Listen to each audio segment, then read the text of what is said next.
acompanham pela internet. Vamos lembrando que nós temos trabalhos todos os dias na casa, exceto as sextas-feiras.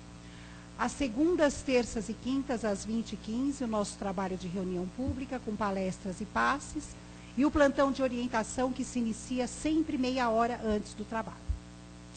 Às quartas-feiras, às 14 horas, aos sábados, às 17h10 e aos domingos, às 10 horas.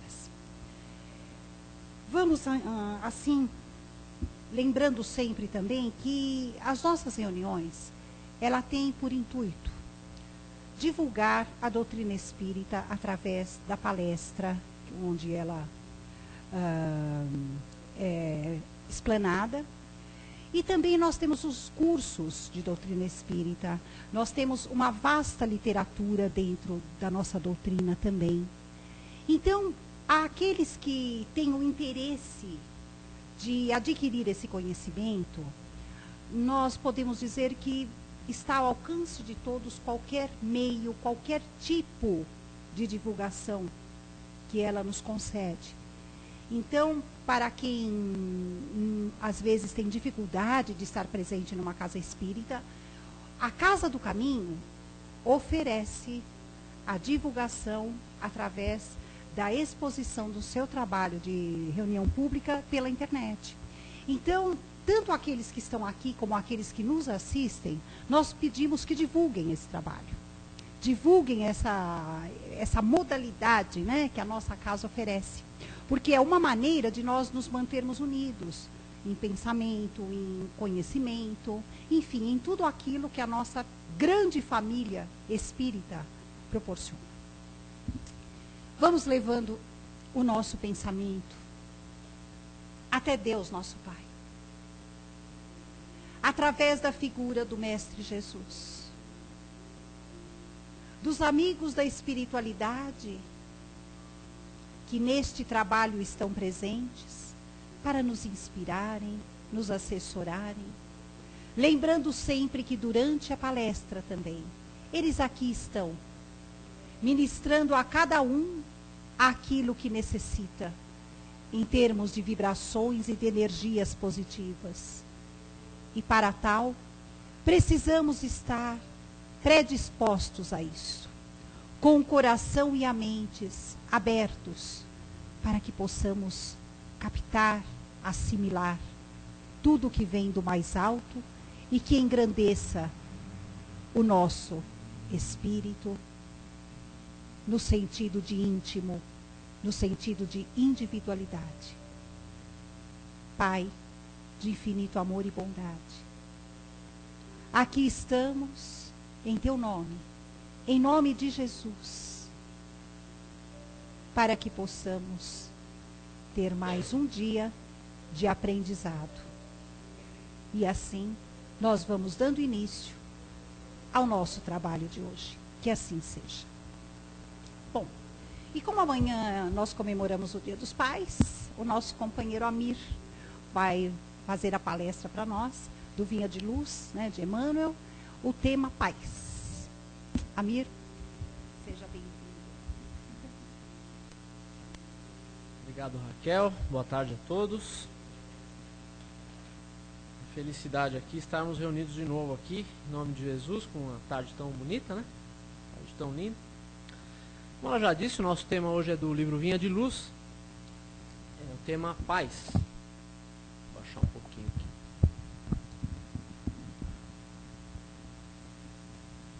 Uma mensagem intitulada Paz, né? Nós devemos entender aí o Emmanuel no sentido de pais, considerando o pai e a mãe, né? Não só os pais amanhã, porque é o Dia dos Pais, mas a mensagem se refere à dupla aí, do pai e da mãe, não é só a pessoa do pai, né? E ele diz o seguinte: para que nós não provoquemos a ira dos nossos filhos, não irritemos os nossos filhos, mas que os criemos na admoestação de Deus, alguma coisa assim. Então vamos refletir um pouquinho aí sobre a paternidade, a missão da maternidade também. Segundo o Emmanuel, aqui na mensagem dele, são tarefas que engrandecem os espíritos, né? São tarefas divinas, tarefas que engrandecem os espíritos, desde que eles lhe entendam o caráter divino. Porque há muitas pessoas que hoje são pais, são mães, e que não entendem o verdadeiro caráter da sua tarefa, o que se espera deles como pai e como mãe. Não é? Pessoas que acham que isso, eu tenho vontade, obrigado, eu tenho vontade de ter um filho, eu tenho vontade de ser pai ou de ser mãe, então eu vou ter um filho e pronto. Uma coisa não é assim tão simples, né? A gente aqui que nós vivemos num mundo fenomênico aqui, nós observamos apenas esse lado da coisa, mas o nascimento de uma criança no seio de uma família, ela envolve uma preparação muito grande no mundo espiritual. Envolve uma preparação extensa, com espíritos especializados nessa tarefa, que compreendem muito melhor do que nós, de uma maneira que nós nem ainda podemos pensar, em compreender o processo reencarnatório. Então, a função do pai e da mãe, elas vão ser muito importantes para o sucesso da criança na sua reencarnação. Vamos pensar na vida, para a gente falar de criança, de pai, de mãe, de criança, vamos entender como é a nossa vida, né? Vamos começar de trás para frente. O que é a velhice? O que nós fazemos na velhice? Na velhice, normalmente, nós refletimos sobre os atos da nossa vida, sobre os nossos acertos, sobre os nossos erros, o que poderíamos ter feito melhor, o que poderíamos ter feito diferente. Mas também não adianta, como se diz, né, chorar sobre o leite derramado, porque o que está feito, está feito. Nós não podemos mudar o passado, mas nós podemos fazer um novo futuro. E tudo é aprendizado. Tudo, mesmo aquilo que nós consideramos como erros nessa vida, no passado dessa nossa vida, e mesmo nas nossas vidas passadas, são aprendizados. Nós fizemos o melhor que nós podíamos naquele estado de aprendizado. Então, a velhice, nós normalmente refletimos sobre tudo que nos aconteceu e tudo que nós fizemos na nossa vida, né? E também é um preparo para voltar para o mundo espiritual, né? Quando nós estamos aí imagina, eu amanhã com 95 anos já tenho que estar me preparando aí, eu sei que logo, logo nós vamos voltar para o mundo espiritual. Que bagagem nós vamos levar para lá, desse aprendizado, né? A ideia da reencarnação é que nós cheguemos lá de volta na nossa pátria verdadeira, que é o plano espiritual, com mais conhecimento, tanto moral quanto intelectual, né? Conhecimento do coração, do que nós chegamos. Senão a nossa reencarnação foi em vão, senão nós ficamos estacionados. E a ideia da reencarnação é que nós evoluamos, né? Mas antes da velhice nós temos a fase adulta, né? Temos a meia-idade aí, a fase do adulto, enquanto ele amadurece, que é a fase onde ele faz suas conquistas, onde ele semeia algumas coisas que ele vai colher na velhice, e onde ele colhe algumas coisas que ele semeou na sua juventude. Nós podemos até dizer que a idade adulta é dos feitos e a idade madura é dos efeitos das nossas mesmas atitudes, né? E antes disso temos a juventude. Vamos pensar até nós chegarmos na fase da criança, né? Aí nós temos a juventude. Na juventude nós sabemos tudo, né? Quando nós chegamos à juventude, nós queremos viver a vida toda em 1 hora, né? Nós queremos aquela descoberta dos desejos, a descoberta da sexualidade, a descoberta das sensações, né? A descoberta de sensações que até então nos eram desconhecidas no mundo físico. E nós nos embriagamos, muitas vezes, naquela confusão hormonal e naquela confusão de personalidade entre a criança que éramos e o adulto que ainda não somos. E muitas vezes é aí que nós começamos a meter o pé pelas mãos, né? E nessa fase, normalmente, principalmente quando a pessoa atinge a fase da puberdade, é quando começam a retornar as tendências que estavam adormecidas na infância. Aquelas tendências que nós trazemos há milênios e que nós vamos mudando só um pouquinho. A cada encarnação nós vamos mudando um pouquinho dessas tendências. Na nossa infância elas ficam um pouco adormecidas. Porque a criança, durante a infância dela, ela está meio lá, meio cá, né? Ela está meio no mundo espiritual e meio no mundo físico. Ela ainda não está aqui senhora completamente da sua reencarnação. E é nessa fase da puberdade que a criança vai rememorando e vai relembrando suas experiências passadas. É aí que retornam muitas vezes os vícios que ela já tinha. É aí que retornam as manias que ela já tinha. E ela está sujeita também, portanto, a cometer os mesmos enganos. Então, olha, nós temos essa progressão de causas e efeitos entre as nossas vidas e entre cada fase da nossa vida. Então nós não vamos poder mudar nunca isso? Não, nós podemos. É justamente durante a infância que estão as maiores oportunidades para plantar a semente que vai fazer a pessoa evoluir melhor no futuro. Olha só, na infância, o aprendizado que o espírito, né? Porque a criança é um espírito antigo, não adianta nós pensarmos na criança, não, aquele espírito tem 6 anos. Não, o espírito tem milhares, às vezes milhões de anos. Nessa encarnação ela tem 6 anos ainda, né? Então ela traz sua bagagem de experiência, ela só apenas não se lembra, mas ela traz uma bagagem de experiências, ela traz uma bagagem de coisas que lhe aconteceram, de coisas que ela aprendeu, de erros e acertos, não é? E quando ela estava para reencarnar, nós já dissemos hoje que isso não ocorre por acaso, que existe uma preparação extensa no mundo espiritual. Ela estuda as leis da espiritualidade, ela estuda o Evangelho, e ali, enquanto ela está lá, ela sabe que ela é um espírito eterno, que tem ainda milhares de encarnações pela frente, que já teve milhares de encarnações para trás, e que ainda tem muito a semear e muito a colher. Então ela sabe, no fundo, ali no fundo do espírito dela, ela sabe que ela é um espírito eterno. Mas aqui nós chegamos e as sensações do mundo nos embriagam esses sentidos, e aí nós perdemos a consciência e passamos a viver segundo o mundo. E o Paulo já dizia, né? Se você vive segundo o espírito, vai colher para a vida eterna. Se você vive conforme a carne, vai colher corrupção. Mas não tem jeito, a gente chega aqui, a gente se seduz mesmo pelas coisas da carne, né? Só que a criança, quando ela reencarna, ela está muito próxima ainda desse aprendizado que ela fez antes de reencarnar. Ela estudou lá com os mentores no plano espiritual, se preparando para fazer uma reencarnação onde ela possa evoluir bem. E essa preparação se deu há 6 ou 7 anos. Então ela está muito recente ainda. Esses conhecimentos do mundo espiritual, que é o mundo verdadeiro, a pátria verdadeira dela, ainda estão muito recentes na sua mente. Se aí ela chega e encontra pais que de uma maneira maravilhosa, uma maneira amorosa, lhe ajudam reforçando esses ensinamentos, lógico que não dá para explicar o livro dos Espíritos inteiro para uma criança de 6 anos. Mas já dá para explicar que existe um Pai infinito, eterno, que nos ama. Já dá para explicar que existe um Jesus que está sempre entre nós e que nos ama e que nos ensinou tudo. Há 2000 anos atrás, tudo que nós sabemos hoje pela doutrina espírita já estava dito de uma outra maneira que nós ainda não podíamos compreender. Tudo isso já pode ser dito para a criança. Ela pode se entender perante o mundo, se entender perante Deus e perante Jesus e saber que todos somos irmãos. Que ela não é mais que aquela criança que ela viu pedindo esmola embaixo do viaduto, e nem menos. Que são simples lições diferentes a aprender. Cada um de nós tem uma lição a aprender. Aquela criança que está pedindo hoje no farol, ela tem uma lição, um aprendizado que ela está colhendo dali, né? A criança que hoje vive numa situação de conforto material, numa situação mais tranquila, ela está fazendo outro tipo de aprendizado. Mas ela pode compreender que todos somos irmãos perante o Pai. E todos fomos criados pelo mesmo Deus. Então, essa fase do plantio, essa fase da infância, ela é muito importante, né? Quem não quiser punir os homens no futuro, que eduque as crianças hoje. Porque a sociedade que não educa hoje suas crianças, ela está fadada a ter que punir, encarcerar alguém no futuro.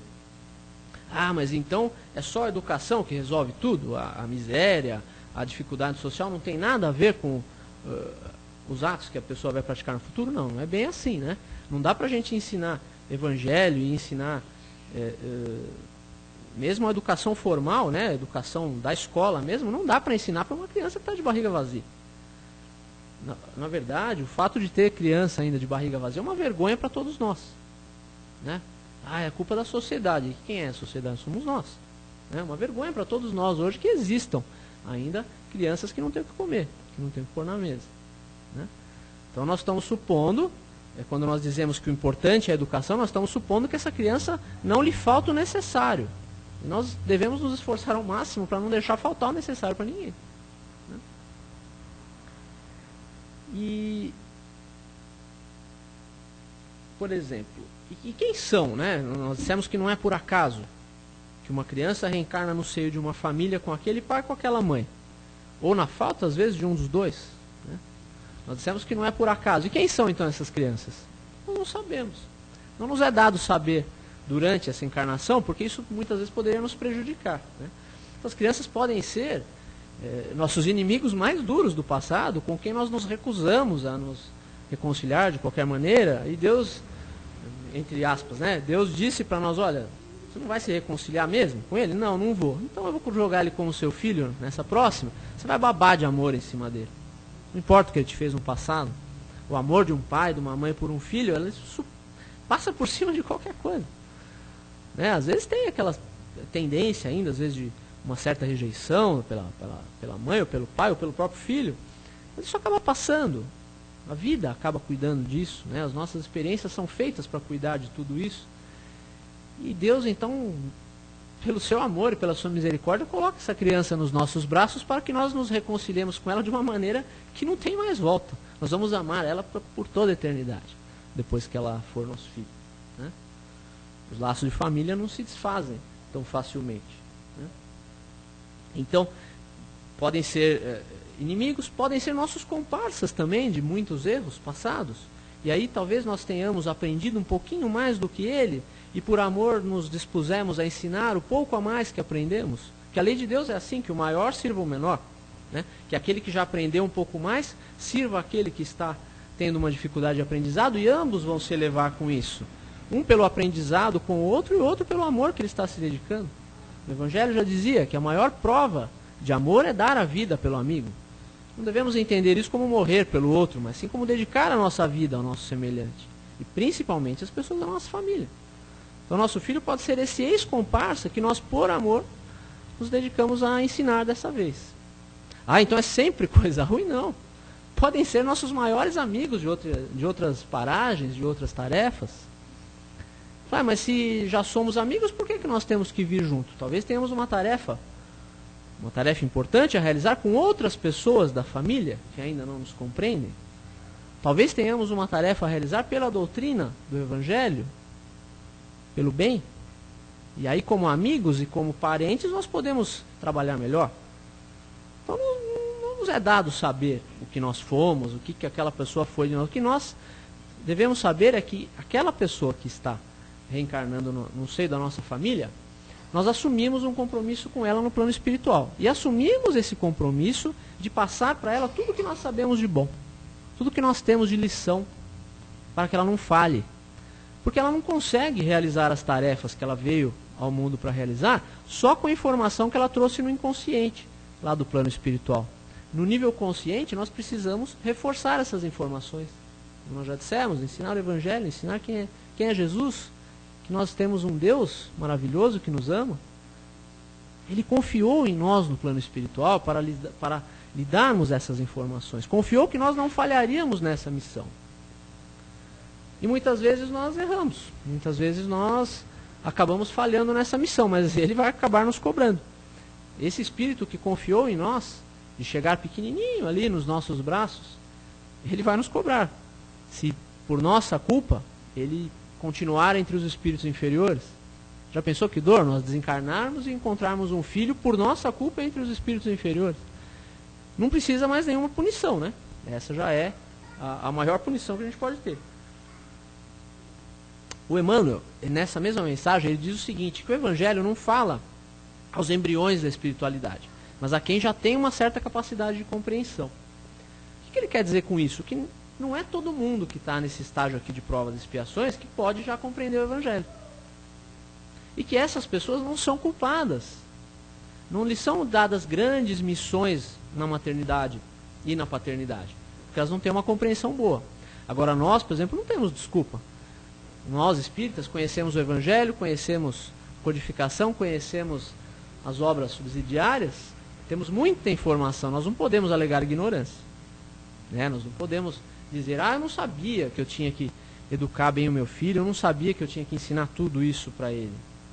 Eu não sabia. Eu ensinei meu filho só para sentir, para ele curtir a vida, para ele sentir, né? O problema é que o verbo sentir pode ser tanto de sensação quanto de sentimento. E às vezes nós não entendemos o que quer dizer esse verbo sentir. Você ensinou seu filho para sentir o quê? Ah, para ele gostar de comer uma picanha com um dia de sol, para ele gostar de correr de carro, para ele gostar de fazer tal coisa. É muito legal tudo isso. Nós devemos realmente fazer tudo isso. Mas nós temos que educar também os sentimentos dos nossos filhos. Quando começam a aflorar as primeiras emoções negativas, nós devemos saber encaminhar isso de uma maneira amorosa, a ir tirando um pouco. E devemos ir premiando as emoções positivas. Quando a criança dá uma demonstração de altruísmo, uma demonstração de carinho pelos seus familiares ou pelos amiguinhos, nós devemos premiar isso. Porque a criança, ela sempre aprende com exemplo, ela sempre aprende com a imitação do adulto, né? E ela vive querendo fazer graça para o adulto. A criança quer atenção, né? Às vezes nós estamos aqui, então a criança está ali, está fazendo graça. Tal. Você vai perceber que nós estamos rindo do que ela está fazendo, do que ela falou, ela vai querer fazer a gente rir mais e quer ser simpática. No fundo, ela quer ser o centro das atenções. Isso é aquele egoísmo saudável de criança, né? Aquele egoísmo típico, que faz parte da vida da criança, que se sente realmente o centro do mundo. Tudo bem, não há problema nela se sentir assim. Mas nós temos que ter também maturidade, porque a criança não pode ser o centro da nossa vida. Porque ela é filha de Deus. Do mesmo jeito que hoje ela vem para nós, ela não deixou de ser filha de Deus, e ela não deixou de ser filha de todos os pais e mães que ela teve em todas as encarnações dela. Nós somos mais um. Talvez hoje nós somos os mais importantes, porque nós somos os que ela teve por último, os que ela teve quando mais evoluída, e portanto quanto maior a responsabilidade. Mas isso não a faz menos filha de Deus e menos filha desses outros casais. Ela já teve. Não é engraçado pensar nisso? A gente não costuma pensar nisso. Meu filho, aquele é meu filho, é minha propriedade. Nós pensamos assim, muitas vezes, mas não é nosso filho. É como se nós fôssemos depositários de um filho de Deus, né? O André Luiz chama... o André Luiz ele chama no livro, acho que no Missionários da Luz, em que ele relata ali um caso que a mãe volta para ajudar, né? No Obreiros da Vida Eterna, acho que é. E ele chamava, ele falou o nome do filho, e essa mãe ficou com o filho nos braços por alguns dias lá, ajudando, porque ele estava se convulsionando, né? E ele, nessas páginas seguintes, ele chamava o filho de Sagrado Depósito. Então nós somos depositários mesmo de um Filho de Deus. Por que depositários? Porque ele nos deu para fazer o melhor que nós podemos fazer com ele. É um sagrado depósito, é uma função divina. Não é uma função que nós podemos fazer como se o filho fosse uma coisa. Não é por isso que você ficou assim, né? Então o filho, ele é filho de Deus, na verdade. Como se nós fôssemos babás, então, dos filhos de Deus. Por uns 70, 80 anos nós podemos ser babás de um filho de Deus. Mas ele é um espírito eterno. É um espírito que está em aprendizado. Na verdade, ele é nosso irmão. Ele não vai ser sempre nosso filho. Em próxima encarnação, ele pode nascer como nosso marido, nosso irmão. Pode mudar de sexo, pode nascer como nosso pai. É verdade. E você já pararam para pensar que nós podemos ser nossos próprios avós? Eu posso ser neto de mim mesmo. Não tem como ser meu filho, mas eu posso reencarnar. E olha como a evolução é maravilhosa, né? Quanto melhor for a educação que eu dei para o meu filho, melhor, supondo que eu volte como filho dele, melhor vai ser a educação que ele vai ter condições de dar para mim. Não é maravilhoso, né? Como Deus coloca esses instrumentos sagrados na mão de espíritos tão simples como nós, né? O Emmanuel também diz o seguinte, o André Luiz, que as tarefas e lutas em família são o preço inevitável da nossa regeneração. Eu peguei isso em alguma coisa do André Luiz. Olha só. Então, quando nós desviamos da família, quando nós saímos fora do círculo familiar, nós estamos simplesmente adiando essa regeneração. Mas aqui, ó, preço inevitável da nossa regeneração. Porque não dá para alguém virar espírito superior tendo raiva de algum parente. Porque se nós não conseguimos nos reconciliar com 6 ou 7 pessoas ali, que sejam 20 pessoas que moram conosco e que são da nossa família ali mais próximos, como é que nós vamos amar o mundo? Amar a humanidade? Né? Então, é inevitável, não dá para passar para um plano espiritual superior dizendo assim, olha, eu quero ser espírito de luz, mas aquela parentada lá eu não aguento. Me põe com outra família porque essa parentada aí eu não aguento. Eu sou evoluído demais para reencarnar no meio deles. Né? Às vezes nós pensamos assim, nossa, então, evoluído sou eu, o resto da família eu sou missionário, né? Nós pensamos assim, eu sou missionário nessa família, mas é mais do que eu posso carregar.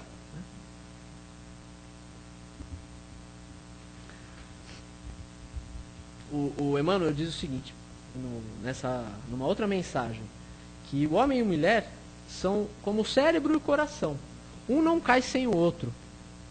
Olha só, então, a razão do masculino, não estamos dizendo aqui que a mulher não é racional e que o homem não seja emocional, mas normalmente a gente pensa no masculino e no feminino como o racional e o emocional, né? Eles se completam. E um não cai sem o outro, né?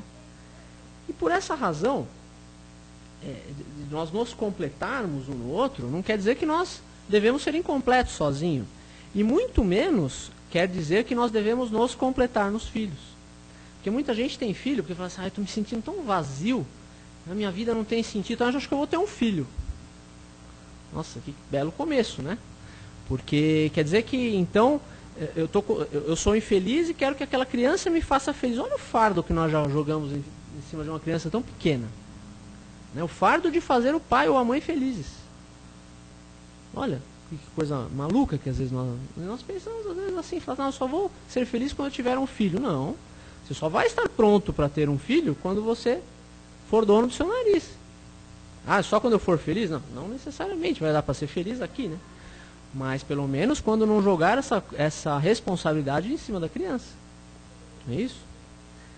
E, por exemplo, se nós queremos que essa criança nos complete, nós estamos querendo tirar dela em vez de dar. E quem que tem que dar para quem? Né? O pai e a mãe, ele tem que sustentar a criança na cabeça, no coração, no estômago, e não tirar nada dela, querer colocar, eu sou muito carente emocionalmente e tal, então eu me apego no meu filho, e eu não vou deixar ele ter namorada quando ele crescer, e ele só vai namorar com a moça que eu gostar, que eu achar que tá boa, e vice-versa, né? A minha filha imagina, uma princesa, ela só pode casar se aparecer aqui um príncipe e tal, e tem que ajoelhar aqui para pedir a mão da minha filha. É lógico que pra gente, o nosso filho é sempre maravilhoso, né? E nós sempre achamos que o outro não é digno. Ninguém é digno de ter nosso filho como parceiro. Mas essa escolha é dele. Se tem uma coisa que a doutrina espírita nos ensina, é respeitar o livre-arbítrio. Nós podemos informar e devemos informar, dizer, olha, se você ficar com uma pessoa assim, assim, assim, você vai ter essa e aquela dificuldade. Ou se você ficar com uma pessoa cuja família não te aceita, você vai ter esse preço a pagar. Se ela estiver disposta a pagar esse preço, não somos nós que temos que decidir por ela. Cada um é dono das suas, porque quem vai colher os frutos são elas, não somos nós.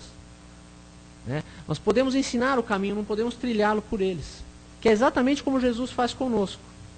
Jesus, que é nosso irmão muito maior, ele não faz o caminho que nós devemos fazer. Ele não nos pega pela cintura.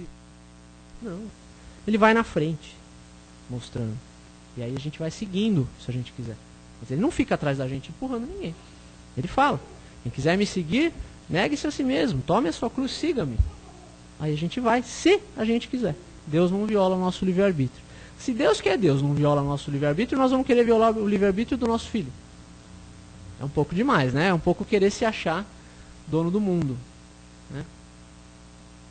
E a criança, ela, como nós dissemos, né, que esse estudo ainda que ela fez do mundo espiritual, para reencarnar, ainda está muito recente. Né?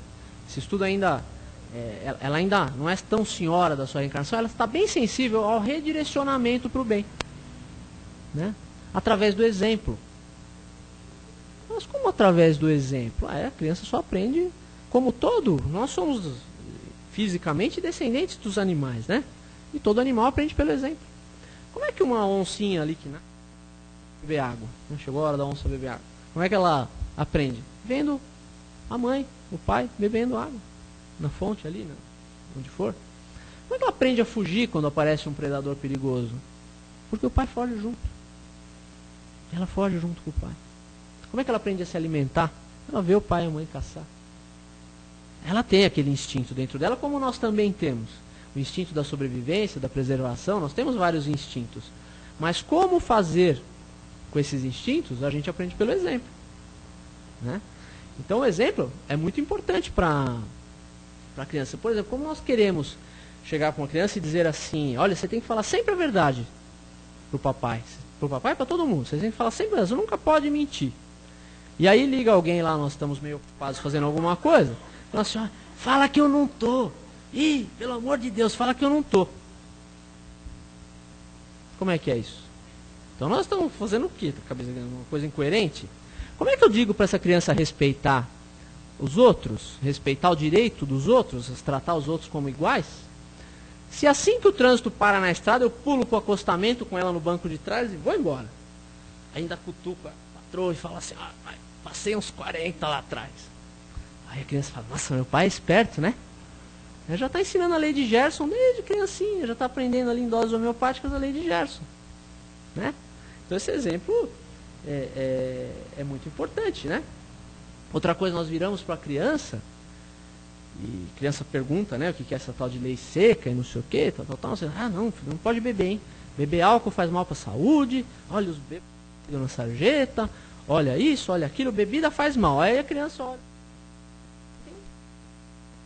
De nacional, importado, vinhos de todas as safras, de todas as nacionalidades, né? Uísques abertos, uísques fechados, e aí ela vê o pai e a mãe chamarem os amigos de noite, mandar ela para o quarto e ficar enchendo a lata lá até 3 da manhã. E aí nós viramos para ela com toda a autoridade do mundo e dizemos, filho, não beba. Então, o verdadeiro exemplo, ele exige renúncia. O Emmanuel, na mensagem aqui, ele diz que não é fácil você redirecionar. Porque como é que você vai mudar o outro sem mudar você? Se ele só te obedece pelo exemplo. É só pelo exemplo. Então, por exemplo, se eu quero que meu filho não beba, eu não estou dizendo que ninguém pode tomar uma taça de vinho de vez em quando, um copo de cerveja de vez em quando, não é isso que nós estamos... A doutrina espírita não propugna o radicalismo, né? Mas o que nós estamos dizendo é do abuso. Né? Nós não podemos chegar a dizer para uma criança que ela não pode abusar da bebida se ela assiste nós abusarmos toda semana. Olha, você não pode fumar maconha quando você crescer. Aí ela só não vê a gente fumar maconha, mas ela assiste a gente fumar cigarro, cachimbo, charuto, tudo dentro de casa ali, né? Poluindo a casa, poluindo o ambiente. Então vamos pensar no exemplo, né? No que a criança nos vê fazer e não no que ela ouve de nós. Porque o que ela nos vê fazer é que realmente vai ficar na sua cabeça. O que ela viu, é isso que ela memoriza. Né? Outra coisa, às vezes tem pais e mães que... Hoje acho que é mais difícil, né, criar filhos, porque a maioria das mulheres trabalha, o próprio homem, tanto o homem quanto a mulher, é trânsito, é isso e aquilo, a gente demora muito mais para chegar em casa, né? O nosso tempo livre com os filhos é muito pouco, né? E às vezes, em vez de nós procurarmos compensar esse pouco tempo com a qualidade desse tempo, nós procuramos compensar com coisas materiais. Aí nós compramos um videogame novo todo ano, né? Nós compramos aquela roupa da marca tal e que é falada lá na escola e que todos os amiguinhos dela que anda com aquela roupa é bem aceito ali no grupinho, né? E nós vamos alimentando essa ilusão, essas ilusões materiais na mente da criança. Eu quero dar para o meu filho tudo que eu não tive.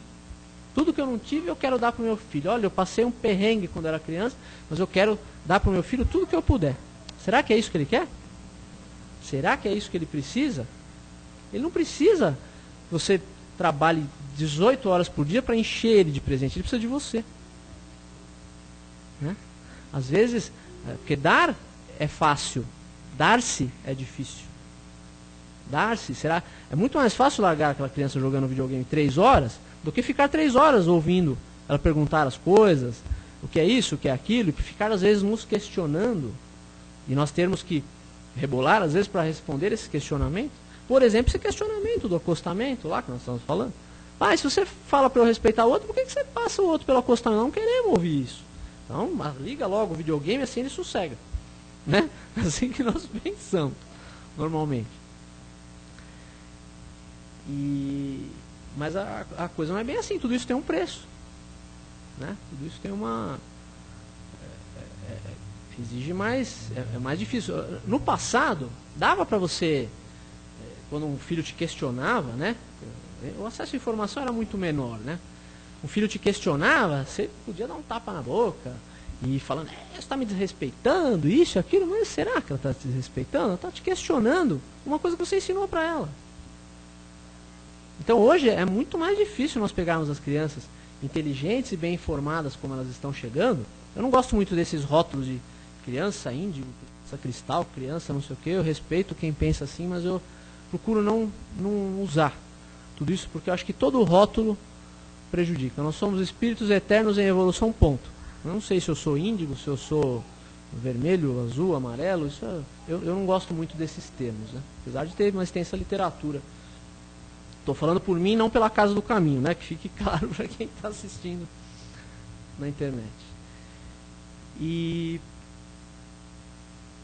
Então, a criança ela vai aprendendo por esse exemplo. Não dá mais para levar a criança por esse caminho você está me desrespeitando. Não, ela quer respostas. Como nós tivemos a fé na doutrina espírita e no Evangelho, pelas respostas que o Espiritismo nos deu, a criança também não quer acreditar na gente sem que a gente lhe dê respostas. Pai, se você me ensinou isso, por que você faz aquilo? Só vale para mim? Por que não vale para você? Não é? Estou estourado já no tempo, né? Em cima da pinta. Bom, por fim, mas talvez o mais importante, a criança tem que ser educada dentro de uma religião.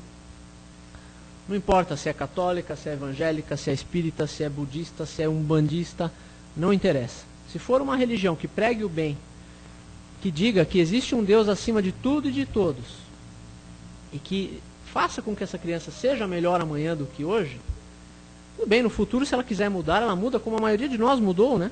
Dificilmente você acha hoje alguém que foi educado já no espiritismo. Eu, por exemplo, fui católico.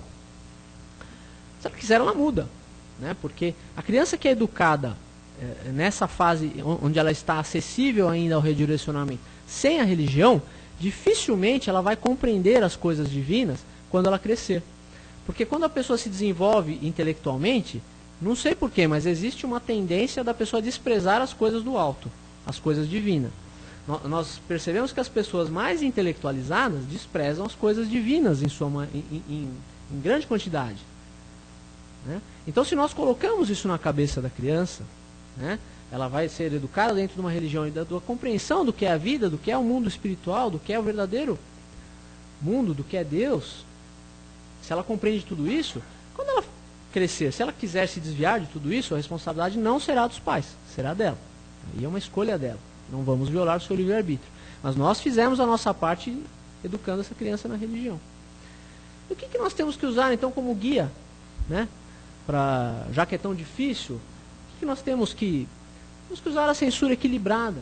É um equilíbrio difícil entre o mimo e a repreensão, às vezes, mas Deus confia que nós vamos saber achar esse equilíbrio, senão não nos daria filhos para cuidar.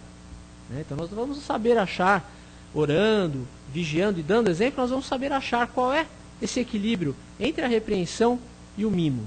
Né? Até onde nós podemos deixar essa criança chegar. E ir semeando essas virtudes devagar. Né? E semeando, pelo exemplo, novas virtudes na vida dessa criança e no entendimento dessa criança. E acima de tudo, nunca abrir mão do amor. Né? Não esse amor que nós entendemos, né, o amor das sensações, mas o amor dos sentimentos. Né, que o Paulo diz tão bonito, né, que o verdadeiro amor suporta, tudo perdoa, tudo entende, tudo compreende, tudo espera. E o verdadeiro amor nunca terá fim. Se nós dizemos hoje que não amamos mais alguém, é porque nós não amamos ainda. Mas um dia nós vamos nos amar a todos. Porque o verdadeiro amor nunca acaba. Isso quem está dizendo não sou eu, foi o Paulo. Paz e luz no coração de todos.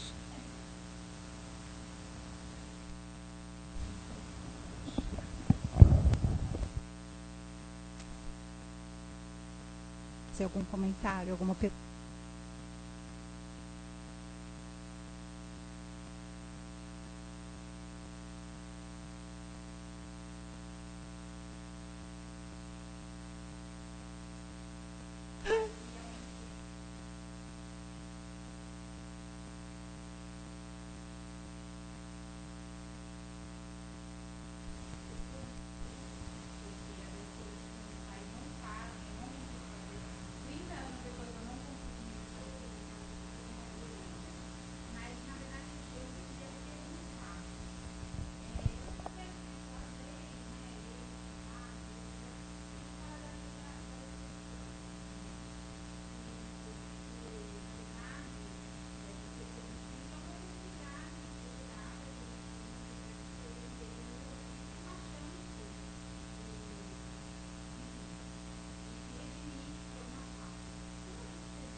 sociedade, às vezes,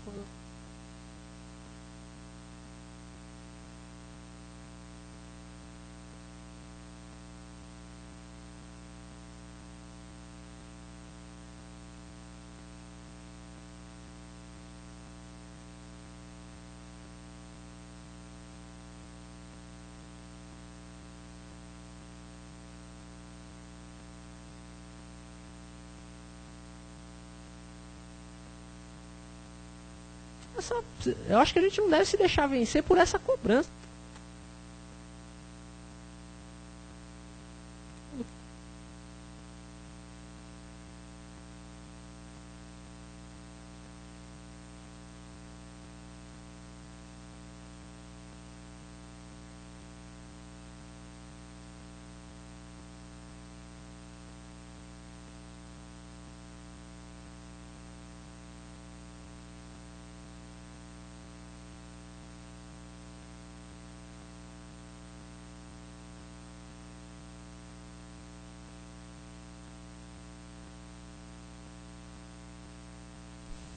Não, eu também não sei.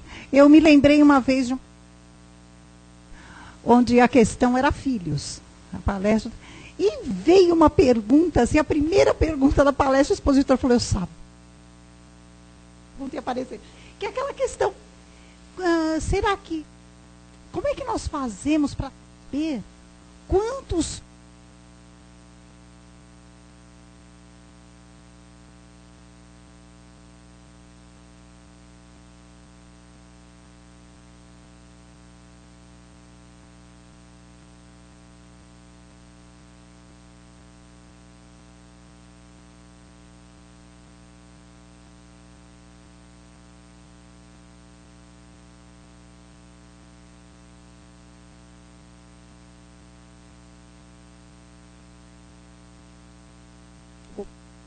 não sei.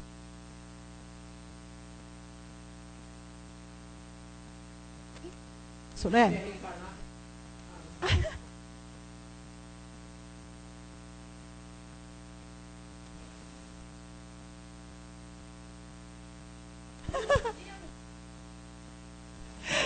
Não, porque é uma lei divina.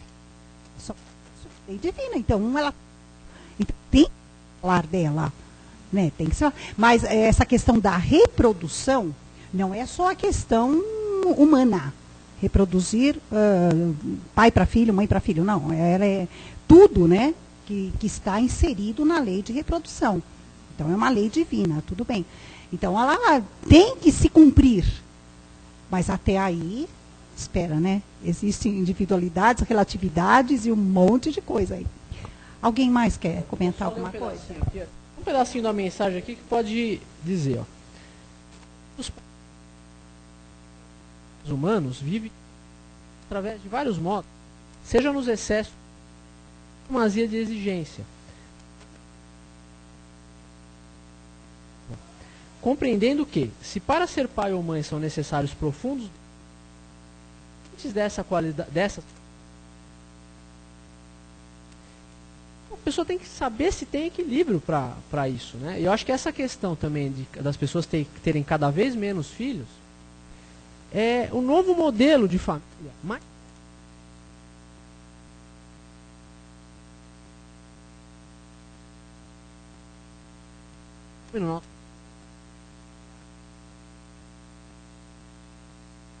que se aprofunda. Sejamos todos uma grande.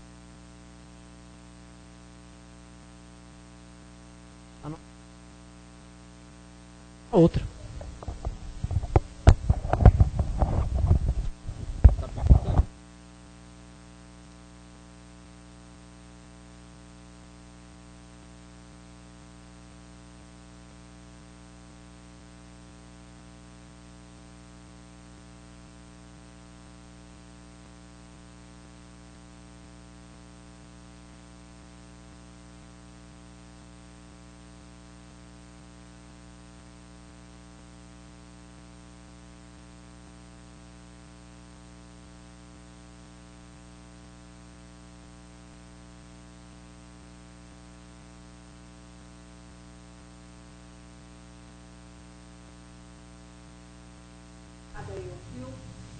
Obrigada.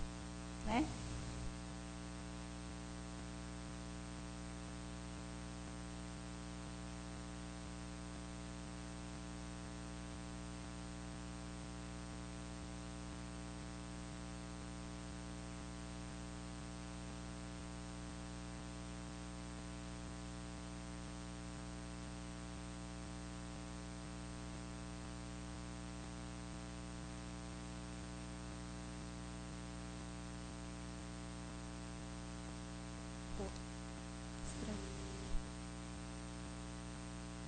Idade da paternidade.